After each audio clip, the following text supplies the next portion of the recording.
The first scream didn't sound human. It was caught at 2:13 a.m. on a Mosho-activated hunting camera deep in the Appalachian backwoods of eastern Kentucky. The timestamp flickered in the corner.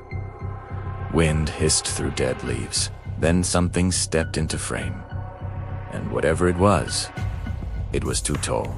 The footage surfaced on a local Facebook group 3 years ago. At first, people laughed it off. Skinny bear with mange crackhead in the woods. Some dude in a Halloween costume. But then the second video dropped. And the third, and that's when folks stopped joking.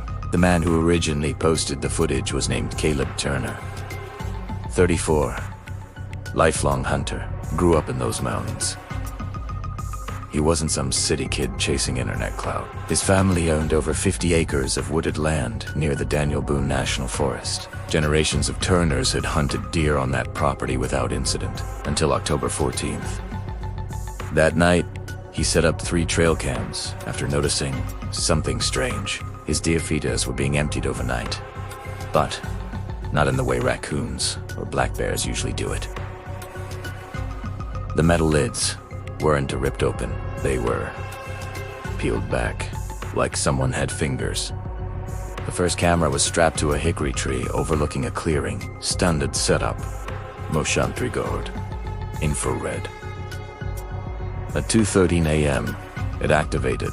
For the first 7 seconds, nothing looked unusual. Wind-bending branches.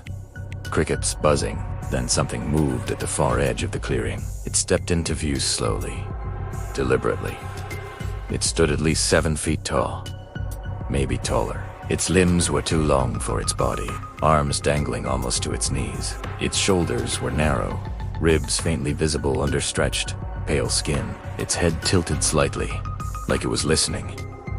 And then it crouched, not like an animal, like a person trying to mimic one. It lowered itself awkwardly, bones bending at strange angles. His knees seemed to hinge backward for a second before snapping into place. Then the scream happened. High-pitched shrill. It echoed through the trees so violently the audio distorted. Caleb didn't even hear it until the next morning when he checked the footage. According to his sister, Mariah, he went pale watching it. He just kept rewinding it. She said in an interview later, he grew up hearing stories about the old things in those woods, but he always said they were just stories. After that, he stopped saying that. Because the second clip was worse. Different camera. Closer to the cabin Caleb used during hunting season. Timestamp 3:47 a.m. The camera flickers on. At first, you only see the wooden porch of the cabin. Then something passes in front of the lens, so fast it blurs. It comes by slowly. Its face fills the frame. Sunken eyes. No visible pupils. Just milky, reflective white in the infrared glow. Its mouth hangs slightly open, too wide. Lips thin and cracked. Its teeth, they didn't look right. Too many. Packed tight. It leans closer. And then it speaks. In Caleb's voice, Mariah. Just that. Clear as day. When Mariah heard that clip, she broke down crying. "That's my brother's voice," she insisted. Same tone. Same accent. Same everything. But here's the thing. At 3:47 a.m., Caleb was asleep inside the cabin. Or at least, he thought he was. He told police he vaguely remembered hearing something tapping against the side of the cabin around that time. Soft at first, then louder. Like fingernails on wood, a Nord Italiano figured it was a branch. The third clip is what made people start whispering the word nobody in Appalachia likes to say out loud. Wendigo, the third camera, was positioned near the tree line, aimed toward the back of the cabin. Timestamp 4:02 a.m. You see, Caleb's cabin door creak open, and Caleb steps out. Barefoot, wearing only a t-shirt and jeans. His posture is stiff, his movements slow and unnatural. He walks toward the tree line like he's being called. Then, from behind the trees, something steps out to meet him. The creature from the first video. Only now you can see it fully. It towers over him. Its skin looks stretched tight over bones. Patches of dark fur cling to its back, like something half-shed. Its fingers are elongated, ending in sharp, blackened tips. Caleb stops a few feet in front of it.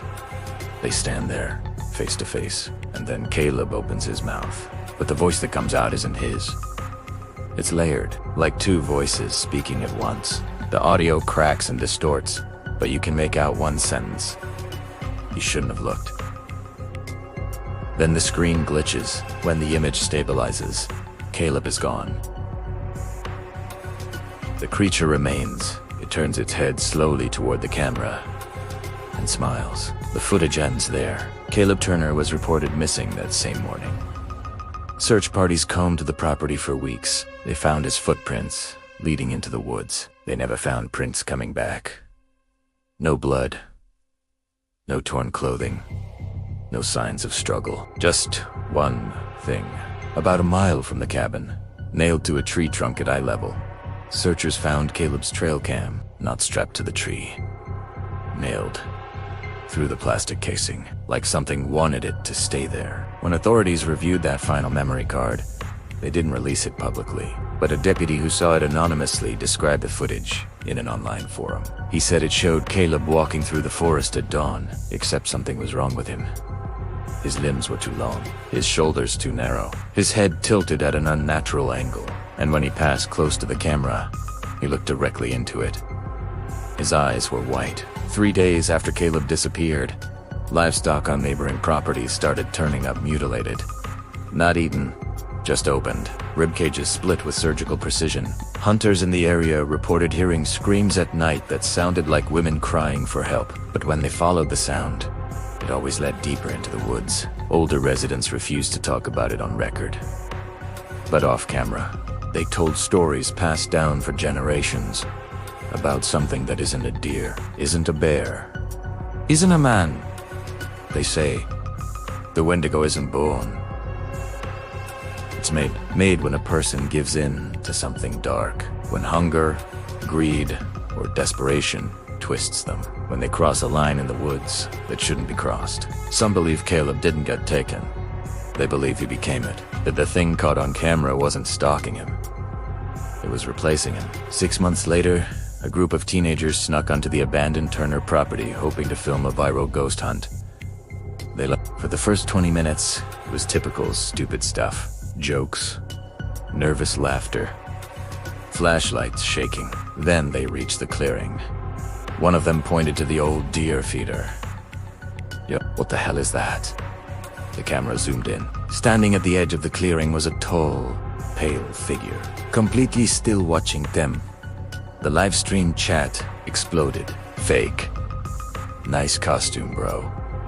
Run.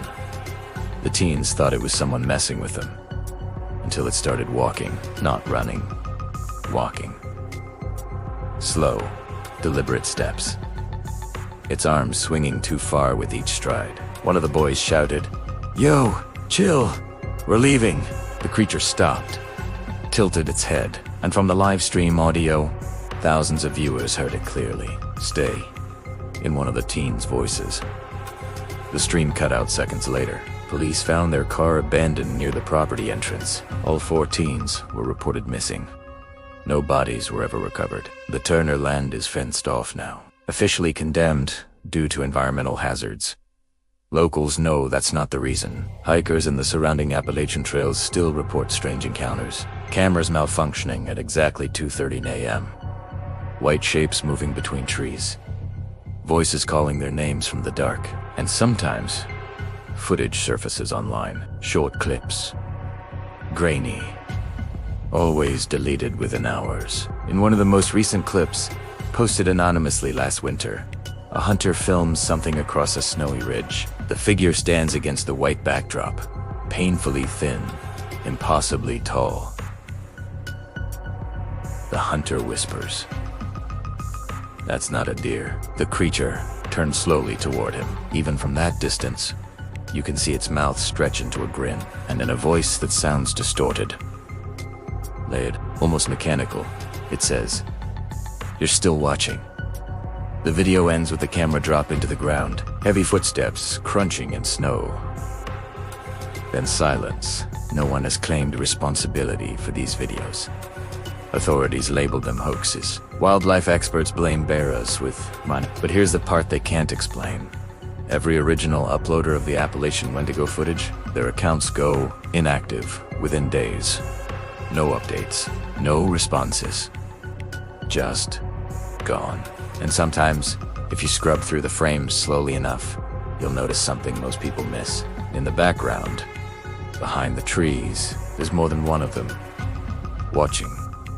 Waiting. And if you ever find yourself hiking in the Appalachian woods at night, and you hear something call your name in a familiar voice, don't answer. Don't look, and whatever you do, don't set up a camera, because it might not just be watching you. It might be studying you, learning your voice, learning your walk, waiting for the right moment to step into frame. And smile.